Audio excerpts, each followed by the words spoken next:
نبی پاک صلی اللہ تعالی علیہ وسلم نے 3 چیزیں ہمارے ذمے لگائیں، فرمایا اپنی اولاد کو سکھاؤ۔ یہ باپ کے ذمے لگائی ہیں حضور نے چیزیں، ماں کے ذمے لگائی ہیں، فرمایا یہ اپنی اولاد کو سکھاؤ 3 چیزیں۔ یا رسول اللہ صلی اللہ علیہ وسلم کون کون سی؟ فرمایا ایک تو اپنی اولاد کو اپنے نبی کی محبت سکھاؤ۔ اس کا مطلب ہے ابا کو نعت پڑھنی چاہیے نا، اس کا مطلب ہے اماں کو نعت آنی چاہیے نا۔ ایک دن یوں بھی کہا، تھام اس کا بازو اور اسے حضور کے مدینے بھی لے جا، کر محبوب کے سامنے کھڑا۔ فرمایا اپنے بچوں کو اپنے نبی کی محبت سکھاؤ، اور فرمایا دوسرے کام یہ کرو کہ اپنے بچوں کو اپنے نبی کی اولاد کی محبت سکھاؤ۔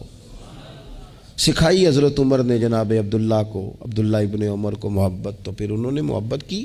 تیسرا حضور نے ذمہ لگایا کہ اپنے بچوں کو قرآن پاک کی تلاوت سکھاؤ۔ یہ ماں باپ سکھا